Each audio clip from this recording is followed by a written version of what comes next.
Vous ne me croirez jamais ce que j'ai vu, ce que j'ai entendu. » Notre cher voisin, le pauvre Patrick, il était là, dans son jardin, à tailler ses rosiers, comme si de rien n'était, tandis que sa femme, oui, sa femme, la douce et soi-disant si fidèle Isabelle, elle était en train de se vautrer avec un autre homme, juste sous notre nez.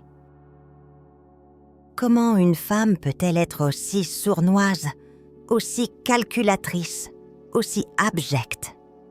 N'avait-elle donc aucune honte, aucun respect pour l'homme qui partageait sa vie depuis plus de 20 ans, lui qui aurait décroché la lune pour elle sans hésiter une seule seconde? Nous l'avions toujours prise pour une sainte, une femme dévouée, le modèle même de l'épouse et de la maîtresse de maison. Et voilà le pot eau rose, un pot rempli d'une fange nauséabonde qui s'est répandue sur notre paisible quartier. Et le pire, le plus insupportable, c'est que ce n'était pas n'importe qui. C'était lui. Vous savez de qui je parle, n'est-ce pas, chers amis? Vous qui avez toujours cru au couple parfait, à l'amour éternel. L'homme que personne n'aurait jamais soupçonné, le visage de l'amitié trompeuse, du sourire enjôleur et du poignard caché. Qui était-il, ce mystérieux amant, ce démon de la discorde? Un simple passant, un étranger de passage, un coup de folie sans lendemain? Oh non, c'était bien pire que ça, mes chers lecteurs, bien pire. Et l'idée seule me donne encore des frissons de dégoût. Il s'agissait de Marc, oui, de Marc Dubois, le propriétaire de cette petite maison bleue au bout de la rue. Celui-là même qui prétendait être le meilleur ami de Patrick, son confident, son frère d'âme. Ami, vous entendez ça? Vous mesurez l'ampleur de cette monstruosité. C'est le comble de la trahison, le coup de grâce porté à toute idée de loyauté, d'honneur. Comment un homme peut-il poignarder son ami dans le dos de la sorte? Et pas n'importe comment, mais en lui volant la femme de sa vie, en souillant son foyer, en piétinant sa dignité. Est-ce que l'amitié ne signifie plus rien de nos jours, dans ce monde où les valeurs s'effondrent comme un château de cartes emporté par la tempête? Est-ce que la fidélité n'est qu'un mot vide de sens, une promesse creuse, dans ce cloaque de débauche et de mensonges? Je me pince encore pour y croire. Je revis la scène chaque nuit. Mes songes sont hantés par cette image, ce secret brûlant qui me ronge de l'intérieur comme un acide corrosif. Et le pauvre Patrick, lui, le doux, le généreux, il ne voyait rien, le pauvre aveugle, bercé par une confiance absolue, qui allait le mener à sa perte. Il lui achetait des fleurs tous les vendredis, lui préparait son café le matin, lui murmurait des mots tendres. Et elle se moquait de lui, se moquait de nous tous, avec ses manigances sordides, ses rendez-vous secrets, ses mensonges éhontés. Mais comment tout cela a-t-il pu commencer? Où et quand la graine du péché a-t-elle été semée? C'est la question que tout le monde se pose, n'est-ce pas? Celle qui tord les entrailles et empêche de dormir? Quand la décence s'est-elle enfuie de ce mariage apparemment parfait, de cette vie si tranquille et si respectable, en apparence du moins? Je revois Isabelle, toujours impeccable, toujours avec ce sourire si parfait, ses cheveux d'un blond si étudié, ses robes toujours d'une élégance irréprochable. Un sourire qui maintenant me semble empreint d'une duplicité glaciale, un masque de cire derrière lequel elle cachait des abysses de tromperie, des intentions viles et abjectes. Marc, lui, était l'incarnation même de l'hypocrisie, avec ses airs débonnaires, ses blagues potaches et ses prétendues soirées poker entre gars, chez Patrick. qui se transformaient en véritable mascarade, en parodie d'amitié. Des soirées poker? Oh, la bonne blague! Pendant que Patrick perdait ses jetons, le pauvre bougre, il était en train de perdre bien plus, sans le savoir, sans jamais se douter de l'infamie qui se tramait sous son propre toit, sous le nez de tous les voisins, sous les étoiles qui doivent bien rire de notre naïveté et de notre crédulité. N'est-ce pas là le summum de l'audace, ou plutôt de l'ignominie, le mépris le plus profond pour l'autre, pour l'amitié, pour l'amour même? Mon estomac se nourrit à cette pensée, une rage sourde monte en moi. Nous, les voisins, nous ne sommes pas stupides. Nous observons, nous ressentons les vibrations, les changements imperceptibles dans l'atmosphère d'un foyer. Pendant des mois, des longs mois, j'ai senti qu'il y avait quelque chose qui clochait, qu'une dissonance étrange résonnait dans la mélodie de leur vie. Des regards qui s'attardaient un peu trop longtemps entre Isabelle et Marc. Des silences un peu trop lourds quand ils se croisaient, par hasard, dans la rue. Des coïncidences un peu trop fréquentes, trop bien orchestrées, pour être le fruit du simple hasard.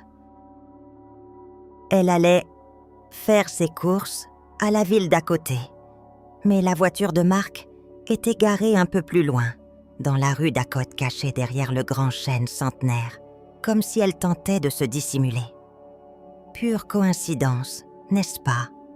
Un simple concours de circonstances. Ou était-ce un signe évident, clair comme de l'eau de roche, que nous, les honnêtes gens, étions trop naïfs, trop respectueux pour voir la fange qui s'accumulait sous nos yeux? Est-ce que mon instinct me trahissait? Ou était-ce eux qui nous prenaient tous pour des idiots, pour des pantins? Le cœur me serre à cette pensée. Une bile amère monte à mes lèvres. Je me souviens d'une soirée d'été, il y a de cela à peine 3 mois. Un soir de pleine lune d'un jaune éclatant, presque irréel. Patrick organisait un barbecue géant, comme il en avait l'habitude, réunissant tout le quartier dans une ambiance de franche camaraderie. Marc était là, riant bruyamment, la main sur l'épaule de Patrick, jouant le rôle de l'ami fidèle à la perfection, avec une aisance déconcertante. Et Isabelle, elle était radieuse, oui, d'une beauté presque insolente, mais d'une manière nouvelle, presque fiévreuse, habitée. Ses yeux pétillaient d'une étrange lueur chaque fois qu'elle croisait le regard de Marc, une lueur que je n'avais jamais vue auparavant, pleine d'une excitation malsaine. Je me suis dit à l'époque que c'était l'effet du vin, un bon cru qu'ils avaient servi ce soir-là, ou peut-être une nouvelle coiffure qui lui donnait un air audacieux. Quelle sotte j'étais, quelle idiote aveugle par la bienséance. C'était le feu de la passion coupable qui la dévorait de l'intérieur, la flamme d'un amour interdit qui brûlait déjà avec une intensité folle, sous les cendres de leur hypocrisie menaçant de tout consumer. Pouvez-vous imaginer la force de cette pulsion, de cette audace démoniaque, pour agir ainsi, au vu et au su de tous, ou presque, sans trembler, sans rougir? Une telle impudence défie l'entendement, n'est-ce pas? Mon mari, lui aussi, avait remarqué quelque chose, et cela, croyez-moi, n'était pas habituel chez lui, si peu enclin au commérage. Tu as vu Isabelle ce soir? M'avait-il chuchoté en rentrant, une pointe d'inquiétude dans la voix, les sourcils froncés. Elle est différente, non? Différente, oui, c'est le mot exact qui décrit le mieux cette transformation, cette métamorphose inquiétante. Mais nous étions trop bons, trop confiants, trop respectueux de la vie privée des autres, de la sacralité du mariage, pour imaginer la monstruosité, l'abomination qui se cachait derrière cette différence, derrière cette façade lisse et parfaite. On se disait « Oh, c'est la routine qui s'installe. Peut-être qu'elle s'ennuie un peu avec Patrick ou qu'elle a besoin de nouveautés. » S'ennuyer ? Avec Patrick, un homme si prévenant, si attentionné, si dévoué à sa famille et à son foyer. Un homme qui aurait décroché la lune pour elle, qui lui offrait tout son cœur sur un plateau d'argent. C'est une insulte à l'amour véritable, une gifle retentissante à tous ceux qui croient encore à la loyauté, à la fidélité, à la grandeur des sentiments sincères. Quel est le prix de la trahison, dans ce monde où tout semble s'effondrer autour de nous, où la morale n'est plus qu'un vague souvenir? Et puis, il y a eu ces appels téléphoniques. Toujours quand Patrick était absent, en déplacement pour son travail, comme c'était le cas une semaine sur deux, le malheureux. Le téléphone sonnait. Isabelle répondait à voix basse, s'éclipsant dans la chambre conjugale ou le jardin, tournant le dos aux autres, le corps tendu, presque furtif. Des appels professionnels, disait-elle avec un sourire forcé, un rire nerveux qui sonnait faux. Professionnel, mon œil. N'importe qui avec un tant soit peu de bon sens aurait pu le deviner. N'importe qui, sauf le pauvre Patrick, aveuglé par son amour et sa confiance aveugle, par la pureté de son propre cœur. C'était le début de la fin, la lente dégradation d'un foyer, l'érosion silencieuse d'un serment prononcé devant Dieu et les hommes. Comment un tel tissu de mensonges, un tel entrelac de trahison peut-il tenir sans se déchirer, sans exploser sous la pression de la vérité, sans réduire en miettes la vie de tous ceux qui l'entourent? C'est un miracle que cela n'ait pas implosé plus tôt. Je me souviens des chuchotements, des murmures qui ont commencé à courir dans le quartier, de bouche à oreille, comme un feu de brousse inéluctable. Au début, ce n'était que des bruits, des on-dit, des ragots de commères de quartier. Mais ils devenaient de plus en plus insistants, de plus en plus précis, tel le tic-tac d'une bombe à retardement. On a vu Isabelle sortir de la maison de Marc très tard le soir, à minuit passé. Ils ont été aperçus ensemble au café de la gare, main dans la main, comme des adolescents épris, oubliant toute décence. Deux informations que j'essayais de repousser, de nier avec la dernière énergie, car l'idée même me paraissait impensable, scandaleuse, une tache indélébile sur notre communauté. Patrick et Isabelle formaient un couple modèle, une institution du quartier, une référence. Comment oser remettre en question une telle façade, une telle respectabilité? Mais la vérité, mes amis, est comme l'eau. Elle trouve toujours un chemin. Elle finit toujours par jaillir, même des roches les plus dures, même des cœurs les plus endurcis par le mensonge. Qu'est-ce qui peut bien motiver de tels actes, si ce n'est une passion dévorante et destructrice, un appétit insatiable pour le péché et la transgression? La tension montait palpable, électrique, entre les deux tourtereaux coupables, mais aussi dans l'air que nous respirions tous. Les dîners chez les Dubois, les soirées chez les Mercier, les réunions du club de lecture, tout prenait une saveur amère, lourde de non-dits, de regards fuyants et de sourires forcés. Les conversations étaient tendues, les silences pesants comme des pierres tombales. Isabelle, d'habitude si bavarde et enjouée, si prompte à animer les soirées, devenait nerveuse. Ses mains tremblaient légèrement quand elle servait le café ou le vin. Marc, lui, était étrangement silencieux. Ses blagues moins fréquentes, ses sourires forcés, presque douloureux, comme s'il portait le poids d'un secret trop lourd, ce qui était le cas. Ils se trahissaient eux-mêmes par leur comportement, par cette aura de culpabilité qui les entourait comme un linceul invisible, comme une peste morale. Étaient-ils conscients de l'effet qu'ils produisaient?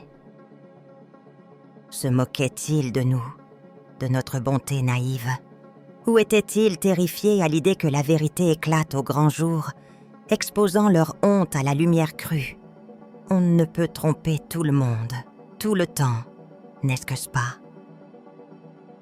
La justice divine n'attend-elle pas toujours son heure, implacable, pour frapper les pécheurs? Et ce fut le cas, croyez-moi. Le moment où le voile a commencé à se déchirer pour de bon, où la vérité a jailli comme un geyser, je m'en souviendrai toujours avec une précision glaçante. C'était un mardi matin ensoleillé, un jour de marché animé. Isabelle avait prétendu aller acheter des légumes frais et des produits locaux au village voisin. Un petit trajet de 20 minutes en voiture. Mon mari, qui avait besoin d'une pièce rare pour réparer sa tondeuse à gazon, a dû se rendre au même village, à la quincaillerie locale, qui se trouve juste en face du petit café pittoresque, le repos du jardinier. Et là, mes chers amis, au lieu de voir Isabelle en train de choisir des tomates bien rouges ou des salades croquantes, qu'a-t-il vu? Son sang n'a fait qu'un tour. Il a senti le sol se dérober sous ses pieds. Il a vu Isabelle, oui, notre Isabelle, celle qui jurait fidélité éternelle à Patrick, assise à une table en terrasse, pas seule, mais face à Marc Dubois, l'ami supposé, le traître. Leurs mains étaient entrelacées sur la table, leurs regards plongés l'un dans l'autre avec une intensité folle, une passion brûlante, oubliant totalement le monde autour d'eux. Ils se sont penchés l'un vers l'autre et ont échangé un baiser, un long baiser, tendre et passionné, au vu et au su de tous les clients du café, de tous les passants indifférents. Mais pas de mon mari qui, lui, n'était pas indifférent du tout, loin de là. Ce n'était pas un simple baiser de bonjour, non. C'était le baiser des amants, le baiser de la trahison, le baiser qui scellait leur pacte secret et leur rendez-vous clandestin. Mon mari, choqué, anéanti par cette vision, n'a pas pu en croire ses yeux. Il a vacillé, a dû s'appuyer contre la vitrine de la quincaillerie pour ne pas tomber. Lui qui était si bon, si loyal, si respectueux. Mais le pire restait à venir. Le pire, la goutte qui allait faire déborder le vase de l'infamie et qui allait nous plonger tous dans une stupéfaction sans pareille. Car ce n'était pas la première fois. Non, ce n'était pas un accident, un moment d'égarement. Ils parlaient d'un ton animé, leur voix montait et descendait, et mon mari, caché derrière une jardinière de géranium, a pu capter quelques bribes de leur conversation. Des mots comme « s'enfuir »,« tout quitter »,« une nouvelle vie ». Mon Dieu, une nouvelle vie, mais au prix de quelle destruction, de quelle douleur infligée à un homme bon, un homme digne. Patrick, le pauvre Patrick, était sur le point de tout perdre, non seulement sa femme, mais aussi sa dignité, son foyer, la confiance qu'il avait placée en son meilleur ami, et tout cela pour une passion égoïste, une liaison honteuse. La colère m'étouffe rien qu'à y penser, Une boule de feu me brûle la gorge. Mon mari est rentré à la maison, le visage livide, les yeux hagards. Il ne pouvait pas parler. Il n'arrivait pas à articuler un seul mot, comme s'il avait vu un fantôme, ou pire, une créature démoniaque. J'ai tout de suite compris que quelque chose d'horrible s'était produit, que notre monde paisible était sur le point de voler en éclats. Il a fallu de longues minutes, une tasse de tisane réconfortante et beaucoup de patience pour qu'il puisse enfin raconter ce qu'il avait vu. Et chaque mot était une flèche acérée qui transperçait mon cœur, mon âme. Isabelle et Marc, ensemble. Non pas pour un rendez-vous rapide, mais pour planifier une fuite, une évasion lâche et méprisable. C'était donc ça, la vérité crue, brutale, inacceptable. Nous avons passé la nuit sans dormir, à discuter, à nous indigner, à essayer de comprendre l'incompréhensible. Comment annoncer une telle nouvelle à Patrick? Lui briser le cœur en 1000 morceaux, lui arracher sa vie, sa foi en l'humanité. N'était-il pas préférable de laisser le temps faire son œuvre, de ne pas se mêler de cette fange? Mais le silence, n'est-ce pas aussi une forme de complicité? La conscience me torture encore à ce sujet. Le lendemain matin, le quartier était en ébullition. Un étrange frémissement parcourait les ruelles. Les rideaux se levaient discrètement. Les conversations chuchotées se multipliaient derrière les portes closes. Quelque chose d'indicible flottait dans l'air, une tension palpable, lourde de pressentiments.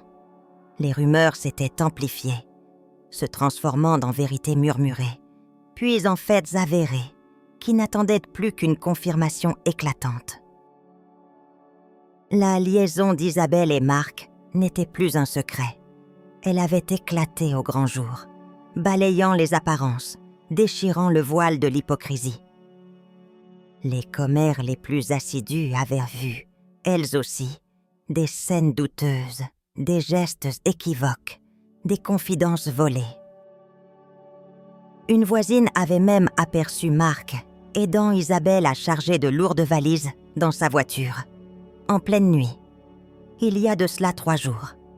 Il ne s'agissait pas de simples affaires pour un week-end. Elles n'avaient rien dit, par respect ou par peur de se tromper, d'être les porteuses de mauvaises nouvelles. Mais le barrage avait cédé. La vérité était sortie de son puits, crue et cruelle. Patrick, le pauvre Patrick, lui, était toujours dans l'ignorance totale. Ou du moins, il faisait semblant, le cœur lourd et l'esprit tourmenté. Son visage portait les marques d'une fatigue extrême, d'une tristesse inavouée. Il avait dû sentir que quelque chose n'allait pas, que l'air de son foyer était vicié. Mais il refusait d'y croire, s'accrochant désespérément à l'image d'un bonheur passé, à l'illusion d'une vie paisible. Son jardin, habituellement si méticuleusement entretenu, commençait à montrer des signes d'abandon. Les rosiers pleuraient des pétales. Les herbes folles commençaient à pousser. C'était le reflet de son âme en peine, le miroir de son désarroi grandissant. Comment un homme peut-il être si aveuglé par l'amour, par la confiance, au point de ne pas voir la catastrophe imminente qui se profile à l'horizon, de ne pas entendre le fracas de son propre monde qui s'écroule? C'est une tragédie grecque qui se déroulait sous nos yeux, une histoire de trahison et de passion interdite, digne des plus sombres romans. La tension était devenue insoutenable. Chaque jour qui passait était un supplice, une attente angoissée de l'inévitable. Les regards des voisins se croisaient, lourds de sous-entendus, de pitié pour Patrick, de mépris pour Isabelle et Marc. Les enfants du quartier, même eux, ressentait cette atmosphère étrange, ce silence inhabituel qui pesait sur les maisons. Les jeux dans la rue étaient moins bruyants, les rires moins francs. C'était comme si une chape de plomb s'était abattue sur notre petite communauté, une ombre funeste annonçant un drame imminent. Une tragédie qui allait marquer à jamais nos mémoires, une histoire de honte et de déshonneur qui serait racontée de génération en génération et dont l'écho résonnerait longtemps après que les coupables aient disparu.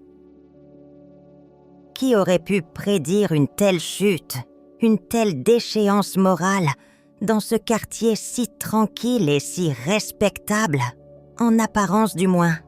La nature humaine est décidément pleine de surprises, des plus belles aux plus abjectes. Et le pire, le plus scandaleux, le plus bouleversant de tout, allait se produire le jour suivant, laissant un vide abyssal et une onde de choc inouïe. Le soleil se levait à peine ce matin-là, un ciel gris et lourd annonçant une journée morne, à l'image de nos cœurs. J'étais en train de prendre mon café, encore à moitié endormi, quand j'ai entendu un bruit étrange, un froissement de pneus, le vrombissement lointain d'une voiture qui s'éloigne à toute vitesse. Ce n'était pas le bruit habituel du boulanger, ni celui du facteur. Un pressentiment glacial m'a saisi, un mauvais augure, qui m'a fait courir à la fenêtre, le cœur battant à tout rompre.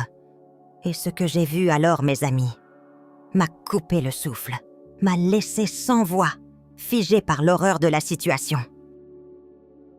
La maison de Patrick, oui, sa belle maison était ouverte, la porte d'entrée grande ouverte, les lumières allumées à l'intérieur. Mais un silence assourdissant régnait, un silence de mort, un silence que je n'avais jamais entendu auparavant. Il y avait une agitation inhabituelle, des murmures inquiets, des visages décomposés. Mon sang n'a fait qu'un tour. J'ai compris en une fraction de seconde, avec une certitude douloureuse, que le drame était arrivé, que le pire s'était produit.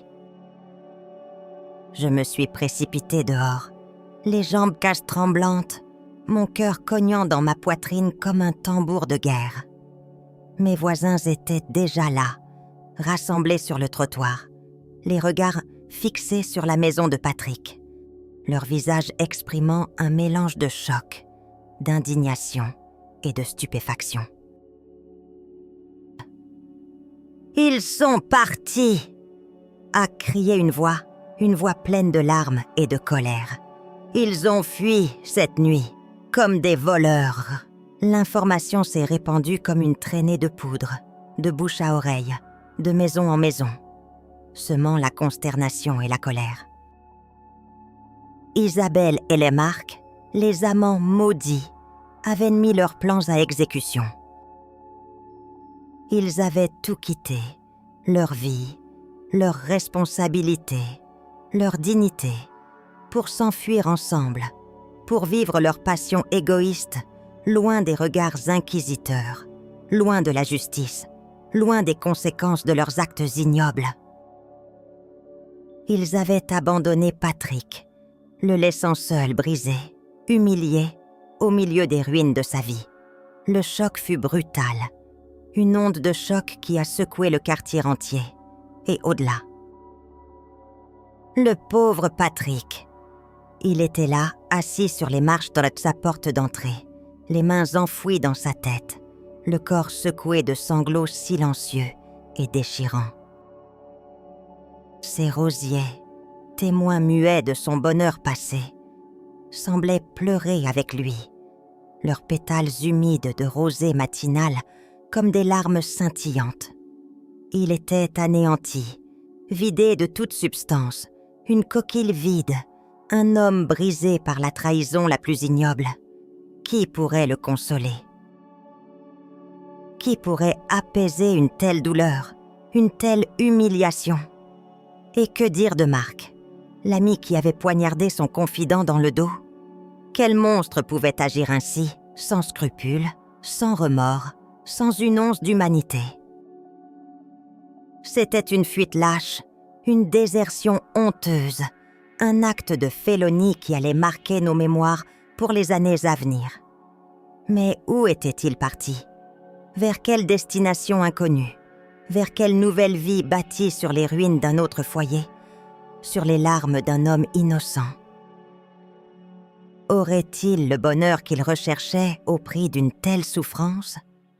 Ou la justice divine finirait-elle par les rattraper, par leur faire payer le prix de leur trahison? On ne peut impunément détruire des vies sans en subir les conséquences, n'est-ce pas? La karma est parfois long, mais il est inévitable. Le quartier entier en est resté bouche bée, les langues pendues, les cœurs serrés par l'émotion. Une telle histoire, mes chers amis, n'arrive pas tous les jours et elle nous a marqués au fer rouge, gravés à jamais dans nos esprits. Le silence pesait lourd sur la rue, un silence funèbre, seulement troublé par les sanglots étouffés de Patrick et les chuchotements indignés des voisins. C'était un spectacle déchirant, une scène digne d'un drame antique, où la trahison et la passion s'entremêlent pour consumer les âmes. Isabelle, la femme douce et discrète, avait révélé son vrai visage, celui d'une manipulatrice sans cœur, capable de tout pour assouvir ses désirs les plus bas. Marc, l'ami fidèle, le bon camarade, s'était transformé en un prédateur impitoyable, un serpent caché dans l'herbe, attendant le bon moment pour frapper, pour s'emparer de la proie de son ami. C'était une double trahison, une abomination qui dépassait l'entendement, qui souillait l'honneur et la dignité de toute une communauté. Comment pouvions-nous continuer à vivre comme si de rien n'était, après un tel scandale, après une telle humiliation publique? Notre innocence était brisée, notre confiance ébranlée. Mais l'histoire ne s'arrête pas là, mes chers amis.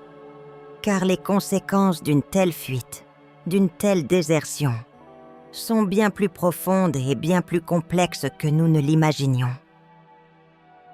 Le départ d'Isabelle et Zach a laissé un vide béant, non seulement dans le cœur de Patrick, mais aussi dans l'équilibre fragile de notre petite communauté. La suspicion s'est installée, jetant une ombre sur toutes les relations, tous les sourires, toutes les poignées de main. Qui pouvait encore se faire confiance après un tel événement? Qui était à l'abri d'une trahison similaire, d'un coup de poignard dans le dos de la part de l'ami le plus cher, de l'épouse la plus aimée? La peur et la méfiance ont commencé à s'insinuer dans nos esprits, corrompant la simplicité de nos vies. Patrick, le pauvre Patrick, a dû faire face à l'humiliation publique, aux regards furtifs, aux murmures de compassion mêlés de curiosité malsaine. Il est devenu l'incarnation même du mari trompé, le symbole de la vulnérabilité masculine face à la perfidie féminine et à la jalousie destructrice et destructrice.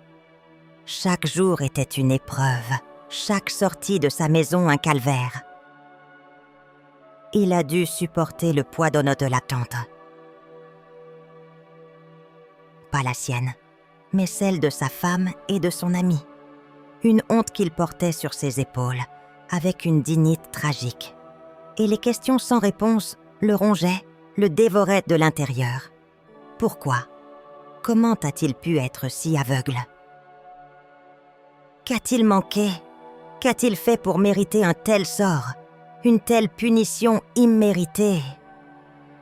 Le poids de ces interrogations est un fardeau qu'aucun homme ne devrait jamais avoir à porter, n'est-ce pas? Son visage creusé de rides, ses yeux cernés, témoignaient de nuits blanches et d'une âme en peine. Leur fuite, ce n'était pas seulement le départ de deux individus. C'était la désintégration d'un foyer, la destruction d'une famille, l'anéantissement d'une vie. Les biens de Patrick, les souvenirs d'une vie commune, tout était devenu une relique d'un passé douloureux, les témoins muets d'un bonheur perdu à jamais. Les photos de deux, joyeux et souriants, prenaient maintenant l'allure de sarcasme cruel, des moqueries posthumes de leur ancienne complicité. Chaque objet de la maison résonnait du fantôme d'Isabelle, de son rire, de sa présence trompeuse. Comment se reconstruire après un tel traumatisme? Comment retrouver un sens à l'existence quand tout ce que l'on a bâti s'est effondré en une nuit, emporté par les vagues de la trahison? N'est-ce pas là le plus cruel des destins, une sentence pire que la mort, car elle laisse la victime vivre avec sa peine? Et que dire de Marc et Isabelle? Auraient-ils le bonheur qu'ils recherchaient, cette nouvelle vie, qu'ils avaient si lâchement arrachée des mains de Patrick? Pouvaient-ils vraiment être heureux en sachant le mal qu'ils avaient fait, les vies qu'ils avaient brisées, les larmes qu'ils avaient provoquées? La conscience ne les rongerait-elle pas? Les remords ne viendraient-ils pas hanter leur nuit, transformer leur passion en un feu ardent qui les consumerait de l'intérieur? Nul ne peut fuir indéfiniment ses démons, n'est-ce pas? La justice des hommes est parfois lente, mais la justice divine, elle, est implacable et elle attend toujours son heure. Ils pourront changer de nom, de ville, de pays même, mais ils ne pourront jamais échapper à leur propre conscience, à l'ombre de leur trahison qui les suivra partout, comme une malédiction éternelle. Le quartier, lui, a tenté de panser ses plaies, de retrouver une semblance de normalité. Mais rien n'était plus comme avant. Les relations étaient plus distantes, les sourires plus forcés, les conversations plus superficielles. Une fissure s'était ouverte, une brèche dans notre unité, dans notre insouciance. Le scandale d'Isabelle et Marc est devenu une histoire que l'on racontait à voix basse, une légende urbaine qui servait d'avertissement, de leçon amère sur la fragilité de la confiance et la noirceur du cœur humain. C'était une histoire qui allait perdurer, qui allait être transmise de génération en génération, une tache indélébile sur notre petit coin de paradis. Et le pauvre Patrick, il est resté là, le gardien silencieux de son jardin déserté, de sa maison remplie de souvenirs amers, l'incarnation même de la souffrance et de la résilience, une victime innocente de la folie et de l'égoïsme. Son regard vide, perdu dans le lointain, témoignait d'une douleur incommensurable, d'une âme à jamais blessée. Nous nous demandons tous ce qu'il est advenu d'eux. Sont-ils toujours ensemble? Ont-ils trouvé ce bonheur éphémère qu'ils ont tant désiré? Ou leur passion, bâtie sur le mensonge et la trahison, s'est-elle éteinte aussi vite qu'elle s'est allumée, les laissant seuls face à leur conscience, à leurs remords? La vie est un miroir, n'est-ce pas? Elle nous renvoie toujours l'image de nos propres actes. Et pour Isabelle et Marc, cette image ne pourra être que celle de la honte, de la désertion, de la destruction. Qu'ils trouvent-ils la paix ou la misère, une chose est certaine. Leur histoire restera gravée dans les annales de notre quartier. Un sombre chapitre, une mise en garde pour tous ceux qui oseraient briser les liens sacrés de l'amitié et de l'amour. Une histoire qui, aujourd'hui encore, me retourne les tripes, me serre la gorge et me fait douter de la nature humaine, de sa capacité à la grandeur comme à la plus abjecte des bassesses. Et si cela nous arrivait à nous aussi? C'est la question qui hante mes nuits et qui vous hante à vous aussi, j'en suis certaine, après avoir lu cette confession déchirante, ce témoignage brut et s'emphare de la face cachée de la vie de quartier. Qu'en pensez-vous, cher lecteur? N'est-ce pas là le summum de l'horreur, de la trahison, de l'ignominie?